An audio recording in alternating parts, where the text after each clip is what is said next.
하나님께서 야곱에게 말씀하셨습니다. 일어나 베델로 올라가서 거기에 머물라. 그리고 거기에서 내가 형 에서로부터 도망칠 때 내게 나타나셨던 하나님께 제단을 쌓아라.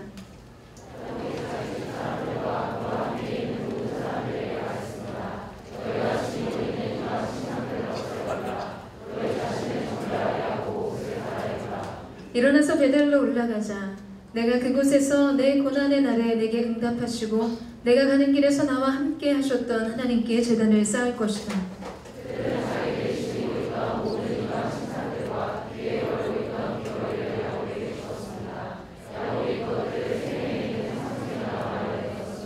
그들은 길을 떠났습니다. 하나님께서 주변 성읍 사람들에게 두려운 마음을 주셔서 아무도 그들을 쫓아오지 못하게 하셨습니다.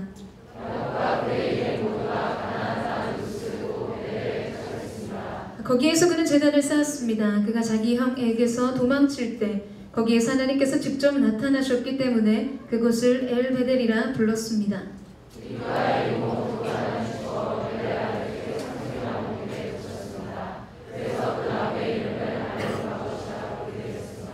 야곱이 밧다다람에서 돌아온 후 하나님께서 그에게 다시 나타나셔서 복을 주셨습니다.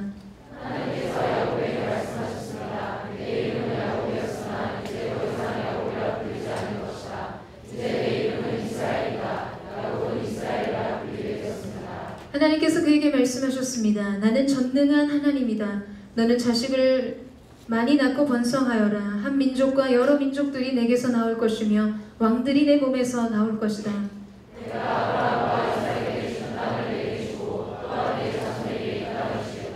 하나님께서는 야곱과 말씀하시던 장소를 떠나 올라가셨습니다.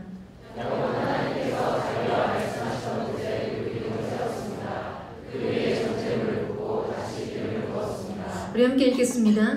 야곱은 하나님께서 자기와 말씀하시던 그곳을 베델이라 불렀습니다. 아멘. 할렐루야. 우리 다시 한번 우리에게 생명과 평안으로 응답하시고 또한 오늘도 새롭게 우리 가운데 역사하실 주님을 기대합니다. 여러분 동의하십니까? 우리 신실하신 하나님께 우리 감사와 함성과 영광의 것을 드리겠습니다. 할렐루야. 주님, 오늘도 우리는 주님을 기대하고 기다리며 주님을 바라보며 나아갑니다. 큰 함성과 박수로 다시 한번 주님의 이름을 찬양합니다. 할렐루야. 주님 찬양합니다. 영광을 받아주십시오. 감사와 존귀와 능력을 깨달아 주시옵소서. 네. 여러분, 제가 오늘 뒤에서 예배하면서 여러분의 박수의 소리가 드럼의 소리보다 압도적이지는 않지만 맘먹을 정도로 하나님 앞에 열광적으로 여러분의 소리가 비록 신호의 소리와 맞먹을지는 못할지라도 목소리를 높여 전심으로 하나님을 예배하는 그 모습을 보면서 얼마나 감사하고 기뻤는지 모르겠습니다. 앞서 나눈 영상의 보고의 내용과 같이 우리는 지난주 하나님께서 예비하신 놀라운 은혜 안에서 SNS 공동체 첫 번째 사랑에 항복하다, 영광에 헌신하다, 그리고 2015년도 수련회 부르심에 응답하다를 은혜 중에 마치게 되었습니다. 곳곳에서 역대 최고의 수련회 같다고 이야기하는 것들을 들었어요. 제 이야기 아니고 여러분 동의하시죠? 많은 간증의 고백들이 이메일로 들어온 것들을 보게 되었습니다. 그렇다면 우리는 이제 우리에게 필요한 것은 과연 무엇일까라는 것에 대한 생각에 머물게 됩니다. 수련회를 가기 전 주일날 11시가 넘어서 이제 교회의 장소를 더 이상 쓸 수 없어서 외부로 저희가 회의를 하러 MC단과 함께 나가는 시간들이 있었습니다. 이미 주변 카페들도 문을 닫아서 MC들과 회의 장소를 찾다가 한강에 갔습니다. 아직 스산한 바람이 있었지만 담요를 뒤집어 쓰고 편의점에서 직접 끓여온 라면으로 허기를 달래면서 새벽 늦은 시간까지 수련회 회의를 하는 시간이 있었습니다. 그런데 이 민준 MC가 편의점 데크 한켠에 달려있는 이 연을 굉장히 해맑게 돌리면서 장난을 치고 있는 모습을 보았어요. 긴 대롱에 매달려 있는 연이었습니다. 제가 그래서 오늘 그 연을 가지고 나왔습니다. 네, 여러분 연도 영성이 있어요. 다른 새도 아니고 독수리입니다. 네, 연을 가지고 나왔는데요. 여러분 이 연을 한강에서 날려 보이시나요? 네, 날려보신 분들은 아시겠지만 이 연이 얼마나 높이 날아오르는지 모릅니다. 끝도 없이 날아갈 것만 같아 보이죠. 되게 애들 노는 거라고 우습게 여기다가 막상 날려보면 너무 멋있고 너무 굉장히 재미있는 것들을 경험하게 됩니다. 그래서 저는 오늘 이 시간 이곳에서 이 비전홀에서 이 연을 띄워보려고 합니다. 여러분의 믿음을 테스트 한번 하고 싶은데 여러분 이 연이 될까요? 날아오를 수 있을까요? 안 될까요? 믿음이 없는 거예요. 수련회까지 했는데 이 정도 어떻게 생각하십니까? 여러분 될까요? 안 될까요? 네, 믿음은 감사하게 하나님 앞에 올려드리겠습니다만 여러분 아쉽지만 어렵습니다. 왜 그러면 이 연이 날아오를 수 없을까요?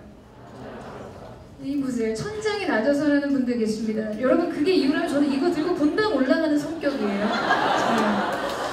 자 여러분 이 연이 무엇 때문에 날 수 없을까요? 같은 연인데 한강에서는 날 수 있는 이 연이 왜 이곳 비전홀에서는 날 수 없는 것일까요?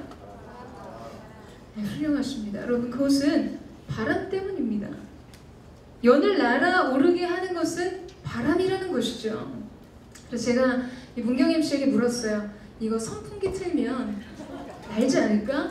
여러분 이 얘기는 하고 싶다는 거죠. 그랬더니 안 된대요. 그래서 제가 다시 물었습니다. 대형 선풍기를 돌리면 되지 않을까? 라고 했더니 이거는 꼭 하고 싶다는 이야기였죠. 근데 딱 잘라서 그런 대형 선풍기는 없다고 이야기를 하더군요.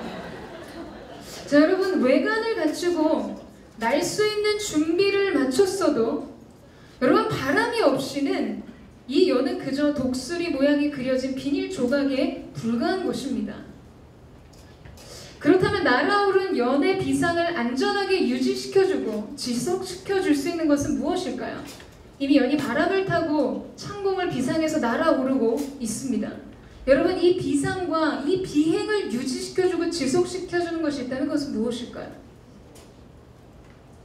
심화된 질문이라고 하기까지는 어려운데 뭘까요 여러분?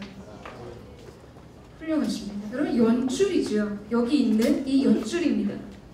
여러분 연이 제 아무리 바람을 타고 높게 날아올랐다고 할지라도 연줄이 끊어지면 연은 이리저리 바람에 치이고 휘둘리다가 강바닥에 곤두박질 치는 것들을 보게 됩니다. 사랑하는 여러분, 우리의 존재, 우리의 인생을 날아오르게 하는 것은 우리가 갖추고 우리가 준비한 우리 인생의 내용과 자원이 아니라는 사실이죠. 여러분 그것은 하나님께서 우리의 인생 속에 일으키시는 하나님의 역사, 곧 성령의 바람입니다. 여러분 믿으세요? 믿으십니까? 우리 시대의 청년 부흥을 말하고 이 시대의 영적인 대각성의 부흥을 일으키는 동력은 무엇인가? 교회의 시스템과 화려한 프로그램이 아니라는 거예요. 하나님이 일으키시는 역사, 그분의 성령의 바람입니다.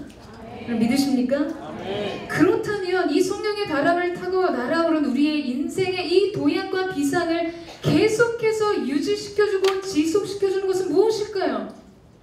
여러분이 수련회를 통해서 하나님께서 주신 그 놀라운 은혜, 세기를 가게 하신 소망과 그 놀라우신 비전과 꿈의 자리로 인도함을 받았다면 이제 도약하고 비상한 그 삶의 자리, 그 비행이 가능하도록 유지시켜주는 것은 무엇이냐는 것이죠. 무엇일까요? 그것은 기도입니다. 하나님과 우리를 이어주는 생명줄과 같은 기도를 통해서 우리는 바람을 타고 날아오르는 비상을 계속해 나갈 수 있을 것입니다. 여러분 믿으세요? 때로는 장애물을 만나고 때로는 한계 상황을 만날 때 위험하지 않도록 안전하게 이동하게 하고 더 높게 바람을 탈 수 있도록 하는 것은 연의 움직임입니다. 연줄과 연결되어 있는 것이죠. 여러분 날아오른 연의 입장에서는 그것이 굉장히 거추장스럽고 성가신 일일지는 모르나 그것이 연의 생명줄이라는 것이에요. 여러분 기도는 우리의 영혼의 생명줄과 같습니다. 믿으세요? 그렇다면 이제 우리가 하나님 주신 새 은혜와 새로운 비전과 이 도약과 비상의 자리에서 우리는 무엇을 해야 하는가?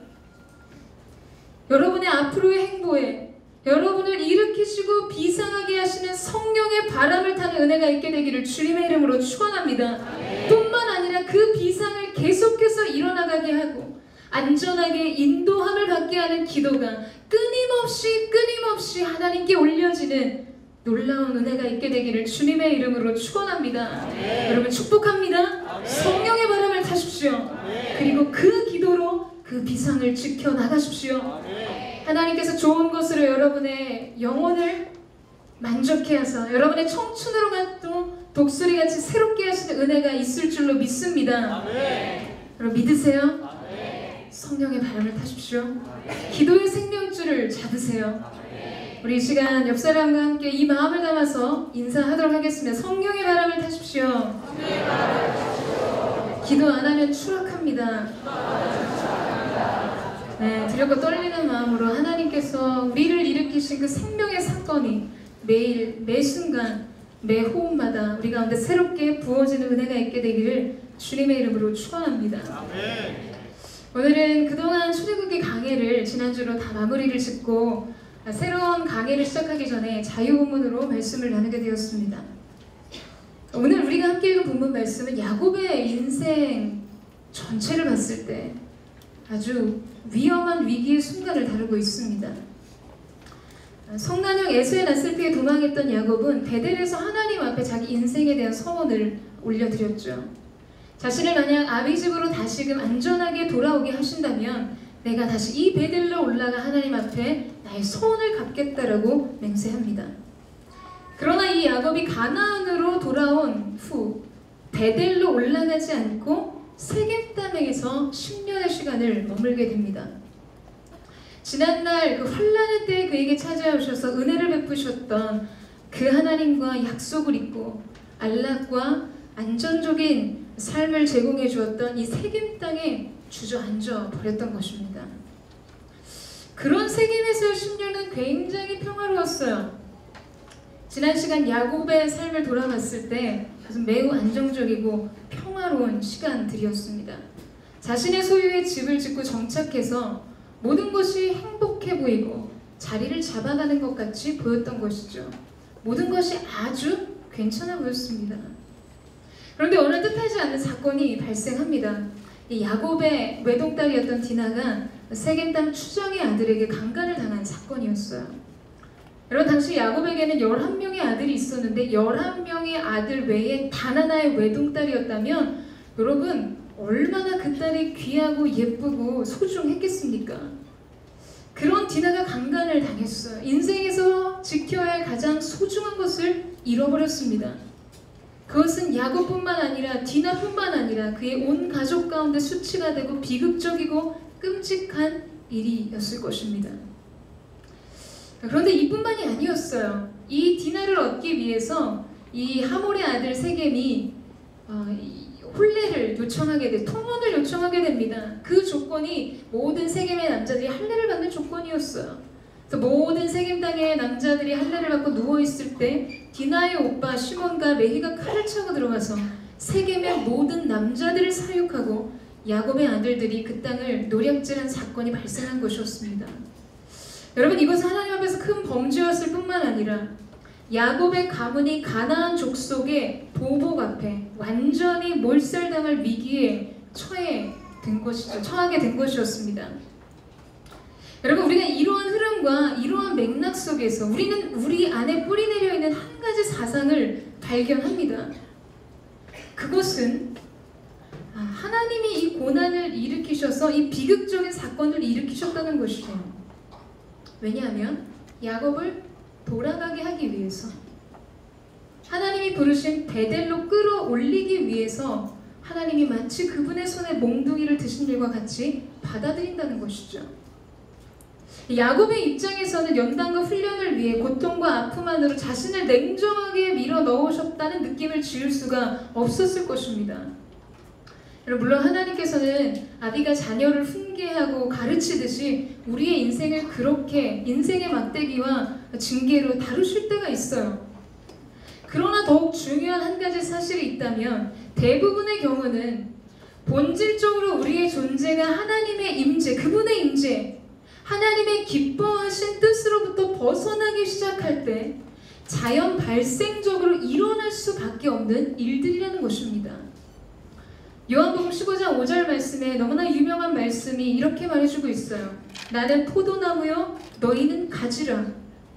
그가 내 안에 내가 그 안에 거하면 사람이 열매를 많이 맺나니 나를 떠나서는 너희가 아무것도 할 수 없음이라 라고 말씀하고 계십니다. 여러분, 우리의 삶은, 우리의 존재는 하나님의 많은 열매를 구하지만 사실 그 열매라는 것은 가지가 나무에 붙어 있을 때 주어지는 결과일 뿐입니다. 우리가 구해야 하는 것은 나무의 생명의 공급을 받는 곳에 붙어 있는 것이에요. 여러분 동의하시죠? 우리는 나를 떠나서는 아무것도 할 수 없다고 말씀하시는 그 포도나무의 본체에 붙어있는 가지여야 합니다. 여러분, 그런데 문제가 있어요. 문제는 무엇인가? 여러분, 나뭇가지가 가지에서 나무가 이제 가지에서 아니죠. 가지가 나무에서 떨어져 나와도 당분간은 괜찮다는 거예요. 문제가 없어 보입니다. 여전히 살아있는 것 같고 잎이 무성하고 열매가 있는 것 같아 보인다는 거예요. 제가 이곳에 나뭇가지 하나를 준비해서 꺾어왔어요. 뭐 이런 나뭇가지 어디서 또 꺾어왔냐 그런 거 질문하지 마세요. 어느 MC 화단에서 꺾어왔습니다. 여러분, 이 가지 어때 보이세요? 이 나뭇가지 어때 보입니까? 저는 이거 처음에 조한 줄 알았어요. 너무 싱싱해서. 조화 아닙니다. 칼질해서 이거 꺾어온 거예요. 푸른 나뭇잎이 달려있고 가지도 잘 끊어지지 않게 수분이 굉장히 많이 있어요. 그래서 겉으로 보기에는 우리 눈에 봤을 때는 별다른 문제가 없어 보입니다. 없어 보이죠? 설득이 아니라 대답을 하세요. 이거 없어 보이죠, 여러분? 괜찮아 보입니다. 문제가 없어 보여. 당분간은 살아있는 것처럼 보일 것입니다. 푸르러 보여. 그러나 오래가지는 못한다는 것입니다. 마치 세겜에서의 10년과 같이 말이죠. 자, 그리고 여러분, 여기 어항 속에 금붕어가 있습니다. 여러분, 오늘 이 금붕어가 자유롭게 물 밖으로 마시를 나온다고 해서 얘가 바로 죽지 않는다는 거예요. 여러분, 바로 죽지 않아요. 저는 그렇게 잔인한 사람으로. 여러분, 여러 영혼 살리려고 지금 얘가 희생하는 거잖아요. 여러분, 물 밖으로 나왔을 때 이 금붕어는 바로 이렇게 특별한 문제가 없어 보여. 아주 오히려 이 모든 근육 이렇게 생동감이 넘쳐 보이고 점핑을 계속 하고 있거든요. 뭔가 역동적이어 보입니다. 운동력이 넘쳐 보여. 생명의 능력이 충만해 보여요. 과학적인 목사라도 소문나기 전에. 괜찮아 보이고 살아있어 보이고 더 역동적이어 보이기까지 합니다. 그러나 우리가 잘 알고 있는 결과와 같이 그것은 오래가지 못한다는 것이죠. 야곱의 인생 속에 놓여있는 세겜에서의 10년과 같이 말입니다. 사랑하는 여러분, 우리의 존재는 하나님으로부터 분리되어 우리의 뜻과 우리의 욕심대로 인생을 살아갈 때가 있어요. 말씀으로부터 벗어나고 순종을 지연하고 세속적인 가치를 추구하고 세상의 화려함을 따라 성공과 형통에 목을 매며 살아갑니다. 그렇게 사는 몇 날의 시간들은 이 나무에서 떨어져 나온 가지처럼 물 밖으로 나온 금붕어처럼 문제가 없어 보입니다.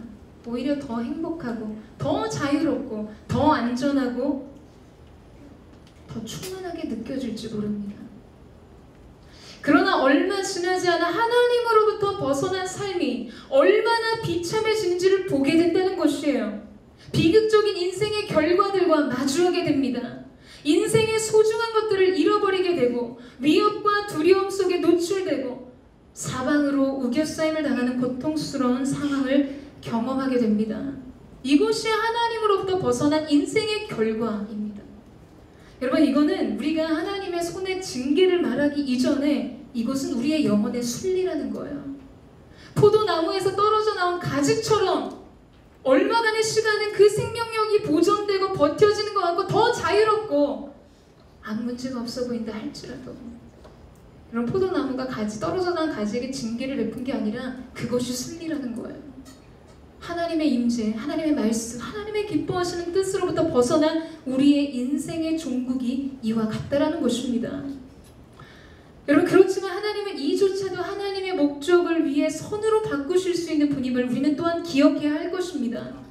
우리 인생의 연약함으로 초래된 모든 고통일지라도 하나님은 이 모든 것을 바꾸어 회복의 기회로 삼으십니다. 여러분, 저는 오늘 저와 여러분 가운데 그 하나님을 신뢰하고 그 하나님의 사랑을 의지하는 은혜가 있게 되기를 주님의 이름으로 축원합니다. 하나님의 임재 안에 거하십시오. 하나님의 말씀으로부터 벗어나지 마세요.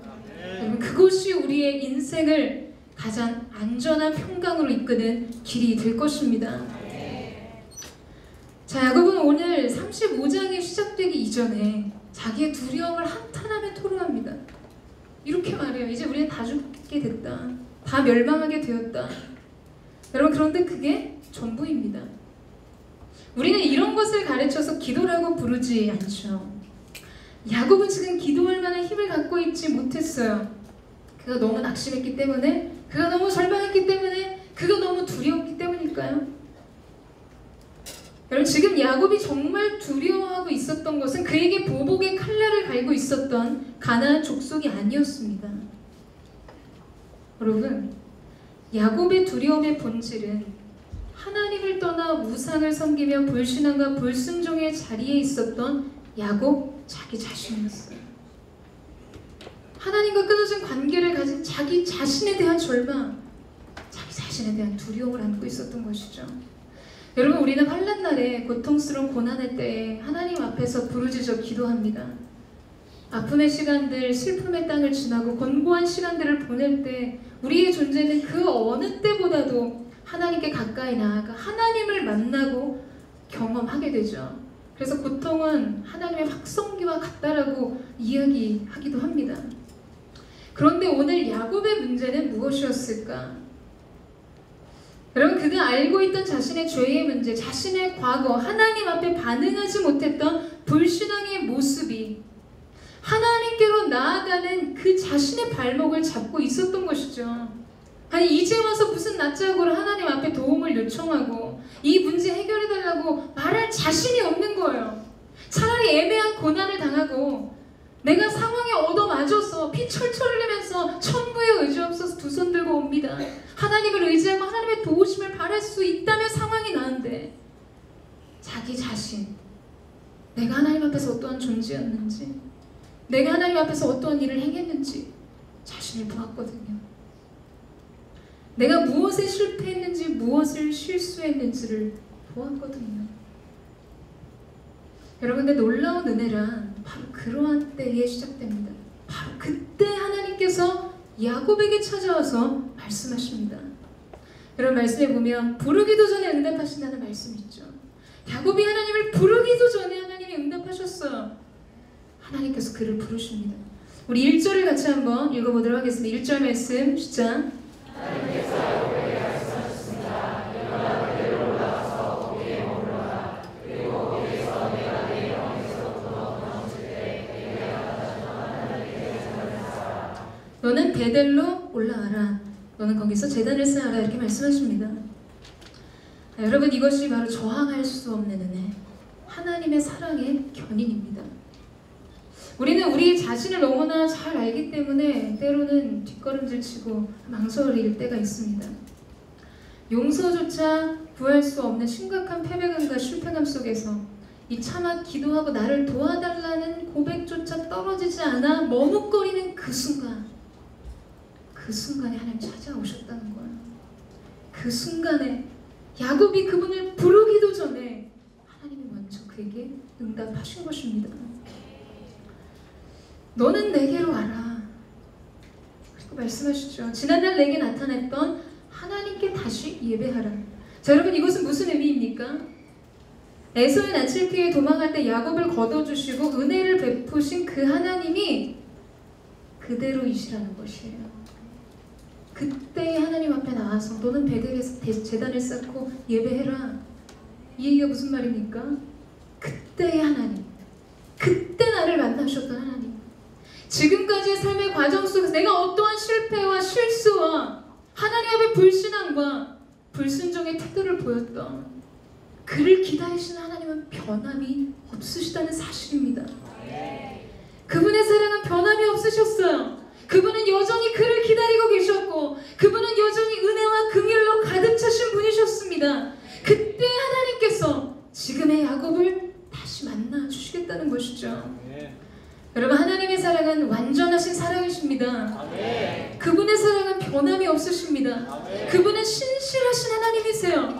인자와 자비가 영원하신 하나님이십니다.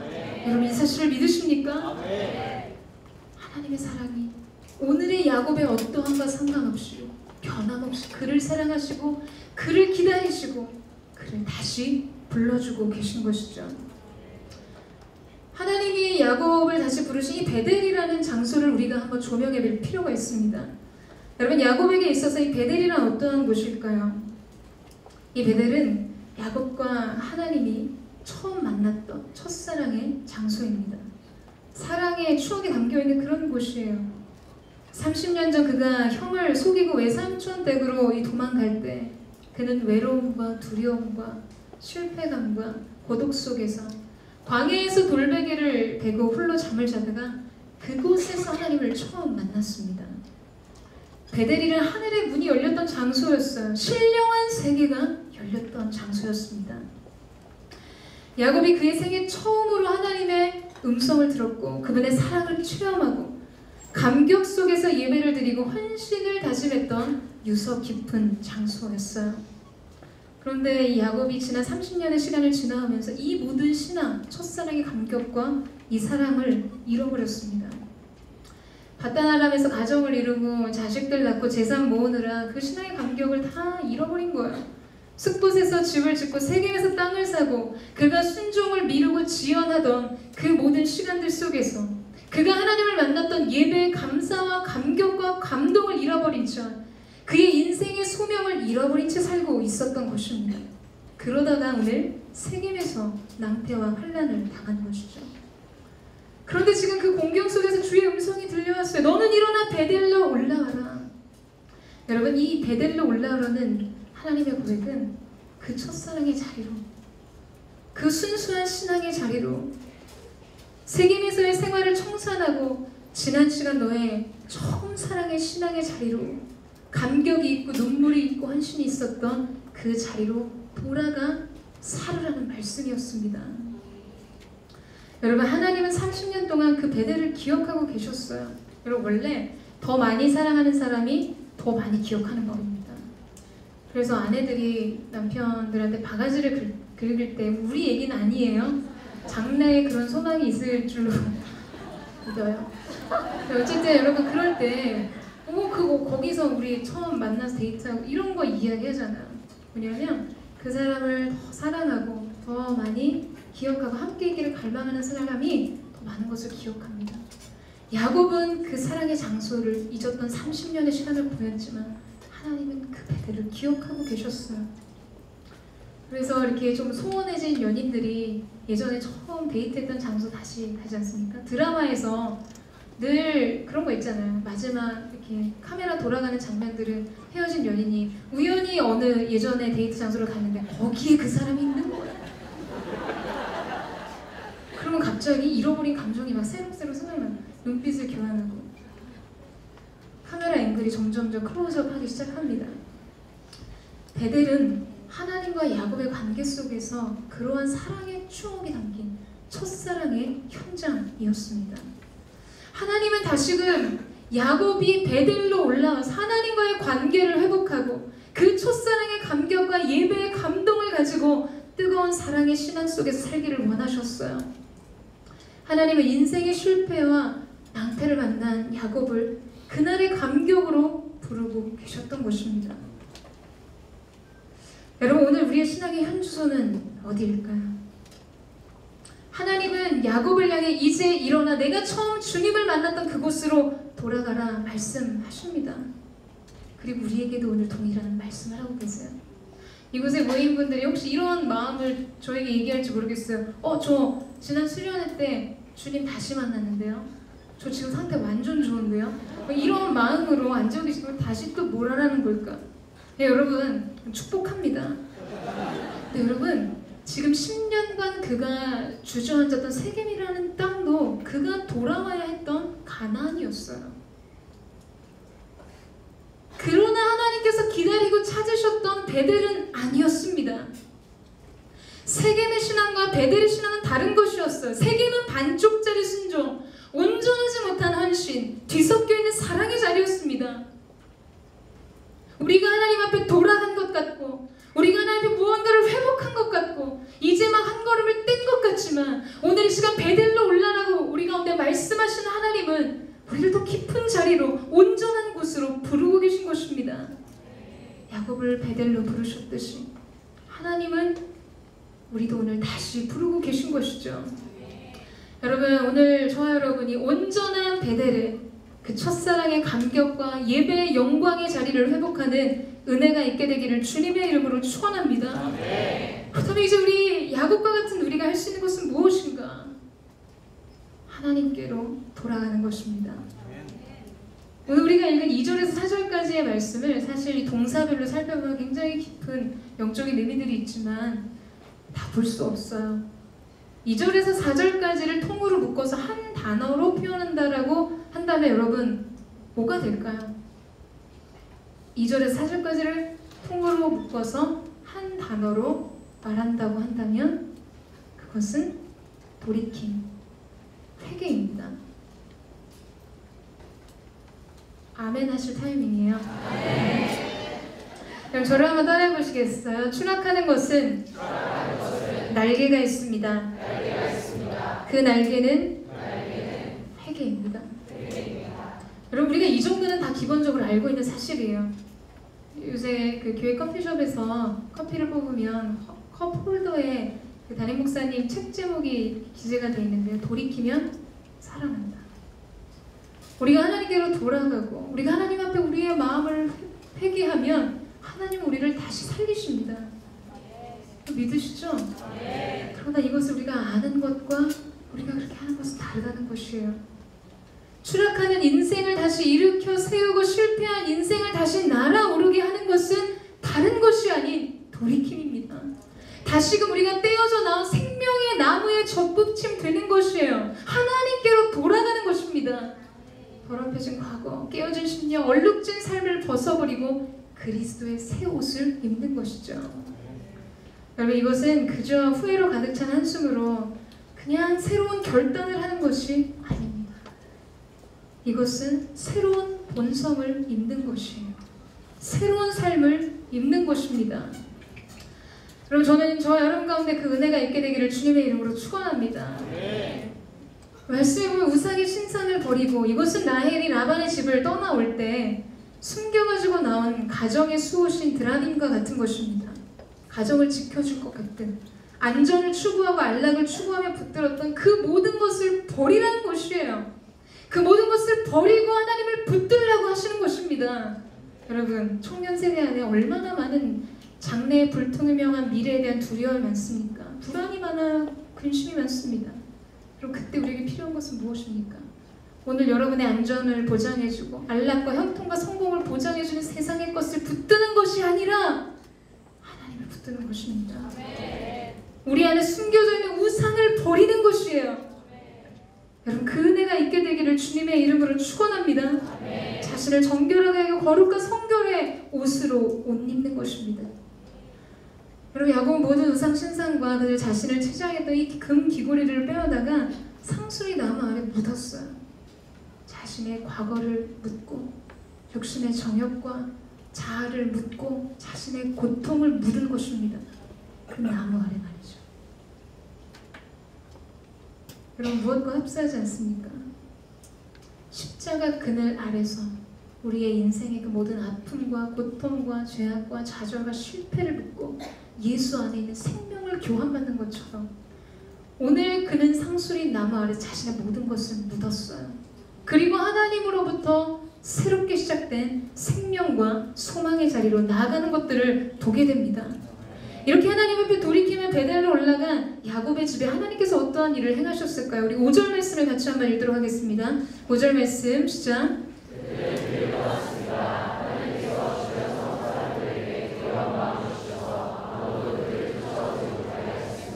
여러분, 대반전이 일어납니다. 역전이 일어난 것이에요. 오늘 우리가 읽은 35장 1절에서 하나님께서 이 야곱을 부르시기 전에 그는 34장 30절에서 이렇게 이야기하고 있습니다. 야곱이 시므온과 레위에게 말했습니다. 너희가 나를 곤란하게 만들었구나. 이 땅에 사는 사람들, 그 가나안 족속과 브리스 족속들이 나를 사귈 수 없는 추한 사람이라고 여길 것이다. 나는 수도 얼마 되지 않는데 만약 그들이 뭉쳐서 나를 공격하면 나와 내 집이 망하게 될 것이다. 야곱은 두려웠고 현실을 비관하고 있었어요. 이제는 다 끝났구나. 모든 것이 끝났다. 나와 내 집은 망하게 될 것이라고 스스로 그냥 결정하고 결론을 짓고 선포를 합니다. 될 것이다. 그런데 그가 두려워하던 가나안 족속들이 야곱을 두려워하고 있다라고 성경은 기록한다는 것이에요, 여러분. 아무도 그를 추격하지 않고 있다라고 성경은 기록하고 있습니다. 여러분, 이것이 하나님의 역사입니다. 우리가 하나님께로 돌아가고 우리가 하나님의 뜻을 구하면 하나님께서 모든 것을 완전케 하실 것입니다. 믿으십니까? 오직 하나님만이 바꾸실 수 있는 것이에요. 모든 혼돈을 의미로, 시험을 간증으로, 시련을 승전으로, 패배를 승리로, 모든 거짓을 진리로 하나님만이 하시는 것입니다. 그럼 믿으세요? 동전의 양면과 같아요. 하나님이 바꾸시고 반전을 일으키시고 역전시키시는 것이죠. 여러분, 성경의 역사들은 이러한 반전의 역사들을 기록하고 있어요. 여러분, 모르드게를 매달기 위해 만든 장대에 하만 자신이 달립니다. 사방으로 우겨싸임을 당해 죽게 된 여호사밧과 그의 백성들이 여호와께서 일으키신 복병을 통해 승리를 하고 엄청난 승리의 노획물을 취하게 돼요. 여러분, 다윗의 전쟁사는 그의 대적들이 칼에 죽는 것보다 수풀에 죽는 사람의 수가 많았다고 그래요. 이러면 죽는 거예요. 제가 지어낸 얘기가 아니라 성경에 기록이 되어 있어요. 칼에 맞아 죽는 사람이 아니라 그의 대적이 수풀에 베어 죽었다는 거죠. 여러분, 아멘이시죠? 하나님의 역사가 이렇다는 것입니다. 폐색이 짙은 순간 그가 승자가 되었어요. 무너질 것 같지 않았던 견고한 산 여리고가 순종의 기다림 속에 터진 함성에 무너져 내립니다. 군대의 칼이 아니라 순종의 외치는 소리에 무너졌어요. 도간에 든 쥐처럼 쫓기던 홍해 앞에 이스라엘 백성들, 그들은 자기가 바다에 수장되어 죽거나 애굽의 칼에 맞아 죽을 거라고 생각했지만, 여러분, 우리가 본 말씀처럼 하나님은 그 가운데 그분의 숨겨진 길을 드러내시고 그 갈라진 바닷길을 통해 생명의 무트로 그들을 인도하셨습니다. 경수가 끊어진 사람, 더 이상 생산의 기능이 멈춘 것 같은 몸에서 새로운 생명이 잉태되었어요. 여러분, 이것이 성경의 역사입니다. 이것이 하나님께서 여러분의 인생 가운데 하기를 원하시는 역사입니다. 여러분, 이런 성경의 역사들이 우리에게 가르쳐주고 있는 단 한 가지의 사실이 있어요. 그것은 무엇일까요? 너희는 하나님의 구원을 바라보라는 것입니다. 하나님만을 의지하고 하나님만을 소망하라는 것이죠. 그러면 하나님께서 꺼져가는 심지를 끄지 않으시고 상한 갈대를 꺾지 않으시는 하나님께서 자비와 인자로 그들을 건지실 뿐만 아니라 새 은혜와 새 축복으로 응답하신다는 것입니다. 사랑하는 여러분, 저는 오늘 우리의 삶이 바로 지금 여기에서 놀라운 영적인 대반전이 일어나고 놀라운 영적인 대역전극이 펼쳐지기를 주님의 이름으로 축원하고 선포합니다. 두려움에서 평강으로, 어둠에서 빛으로, 죽음에서 생명으로, 약함에서 강함으로, 묶임에서 자유로 모든 것을 뒤바꾸시는 주님의 능력이 이 가운데 있을 줄로 믿습니다. 하나님의 사람들이여, 자유를 크게 외칠지어다.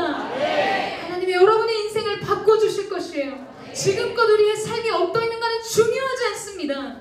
주께서 열어주시는 새 길로, 주님의 이름은 강한 성루, 그곳에 달려가는 자는 안전하리라. 주께로 가는 자에게 새 소망, 새로운 능력, 새 구원이 임하게 될 것입니다. 우리 마지막으로 10절 말씀을 같이 한번 읽겠습니다. 10절 말씀 시작.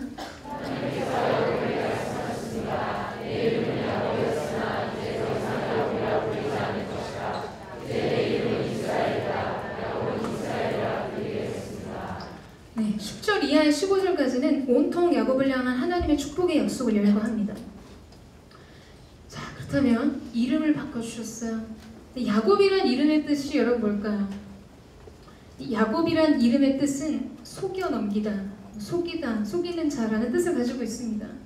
세게 말하자면 사기꾼이라는 거예요. 좋아하시네요. 그는 축복에 대한 집착으로 형 에서를 속이고 아버지 이삭을 속였어요. 그리고 그를 속이는 라반을 속고 속이는 관계를 계속해 나갑니다. 그런데 오늘 하나님께서 그의 이름을 바꿔주십니다. 그리고 그의 인생을 다시 축복해주세요.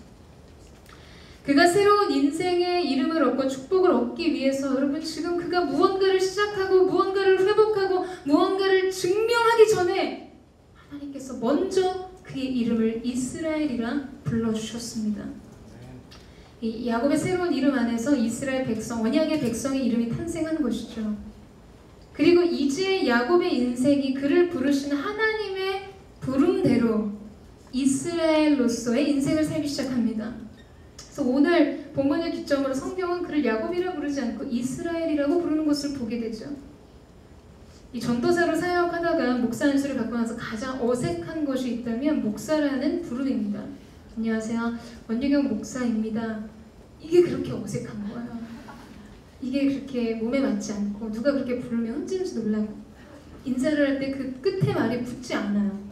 근데 뭐 저뿐만 아니라 대부분 그래서 안수 받고 나면 이렇게 잘못 부르면 뭐 500원씩 주고 1000원씩 주고 저희끼리 장난이지만 그런 시간이 있어요. 여러분 그런데 사람들이 그를 어떻게 불러주느냐가 그의 정체성을 결정합니다. 그가 무엇을 위해 살아야 하고 그가 어떠한 존재인가를 확인하게 해준다는 거죠. 이름은 그의 존재의 정체성입니다.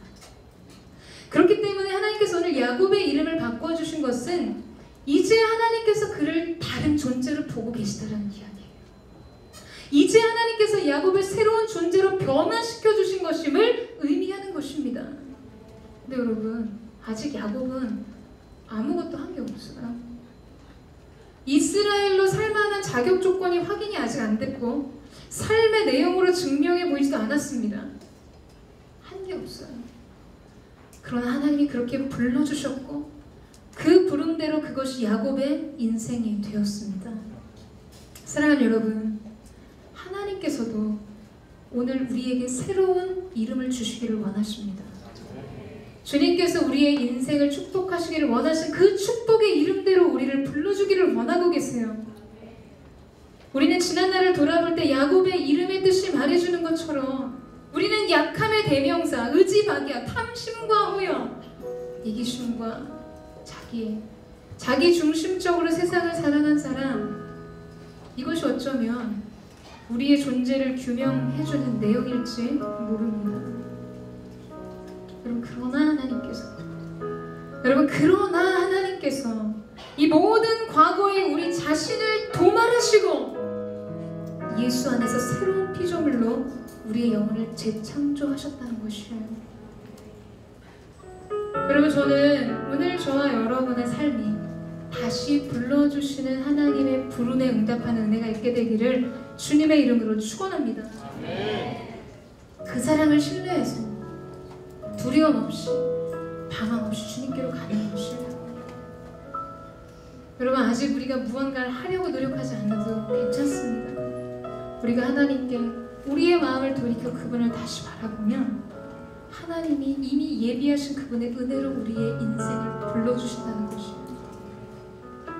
지금껏 살아온 우리의 존재가 어떠했는지, 어떠한 역사가 있는지, 어떠한 과정이 있어 중요하지 않습니다. 저항할 수 없는 은혜로 우리를 견인하시는 하나님의 사랑의 능력이 토기자기의 손에 들려진 진흙과 같이 우리 인생을 다시 빚어주실 주실 뿐만 아니라 새로운 약속의 자리, 새로운 축복의 자리로 우리의 삶을 인도해 주실 줄로 믿습니다. 여러분, 저는 정말로 우리 시간 여러분 도전하고 축복합니다. 여러분의 인생 가운데 오늘 영적 대반전이 있을 것입니다. 믿으세요? 하나님 역전케 하실 것입니다. 모든 인생 앞에 놓여있는 홍해가 갈라지게 할 것입니다. 견고한 성은 여리고가 무너지듯이 뛰어넘을 수 없었던 인생의 한계의 장벽들을 넘어서게 하실 것입니다. 여러분, 자신에 대한 절망도 버리세요. 여러분, 인생에 대한 낙심도 버리세요. 여러분, 장래에 대한 불안한 여러분의 전망도 버리세요. 오직 하나님이 오늘 여러분을 부르시는 그 부름 때문에 여러분이 그 사랑을 신뢰하는 믿음 안에서 응답하며 나아가는 은혜가 있게 되기를 주님의 이름으로 축원합니다. 우리 이 시간 하나님 앞에 우리의 마음을 고백하며 찬양하며 나아갔으면 좋겠습니다.